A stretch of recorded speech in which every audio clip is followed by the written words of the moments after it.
পৰিকল্পিতভাৱে জনগাঁথনি সলনি কৰিবলৈ এটা ব্যৱস্থা চলি আছে কাৰণ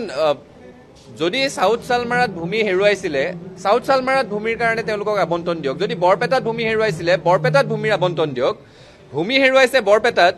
কিন্তু শ মানুহ উঠি আহি যদি শিৱসাগৰত গোলাঘাটত লখিমপুৰত ভূমি দখল কৰিবলৈ আৰম্ভ কৰে সেয়া কোনো কাৰণত গ্ৰহণযোগ্য নহয় ভূমিহীনৰ নাম লৈ 400 পৰিয়াল 500 পৰিয়াল যদি একেলগে কোনোবা এটা অঞ্চলত আহে তেওঁলোকৰ লগত তাত 4000 5000 মানুহ আহে আৰু সেই মানুহখিনিয়ে তাত চাওঁতে দুটা দশকৰ পাছত তাত নতুন মানুহ আহে থকা মানুহখিনিৰ বংশবৃদ্ধি হয় এই ধৰণেৰে গৈ 20-25 হাজাৰ মানুহৰ সৃষ্টি হয় সেই মানুহখিনিয়ে সেই সমষ্টিটোত বিধায়ক কোন হ'ব নিৰ্বাচন কৰিব পৰা হয় অৰ্থাৎ খিলঞ্জীয়া মানুহৰ হাতৰ পৰা ভূমিৰ অধিকাৰ নোহোৱা হৈ গৈ আছে ৰাজনৈতিক অধিকাৰ নোহোৱা হৈ গৈ আছে আৰু একে সময়তে জনগাঁথনিৰো পৰিৱৰ্তন হৈ আছে গতিকে এই কথা স্পষ্ট অসমত উচ্ছেদ চলি থাকিব লাগিব উচ্ছেদিত যদি অবৈধ বিদেশী তেওঁলোকৰ বহিষ্কৰণ হ'ব লাগিব যদি বৈধ ভাৰতীয় নাগৰিক আৰু সঁচা অৰ্থত ভূমিহীন চৰকাৰী নীতিৰ আধাৰত ভূমিৰ আবণ্টন পাব লাগিব এইকেইটা স্পষ্ট কথা তাৰ বাদে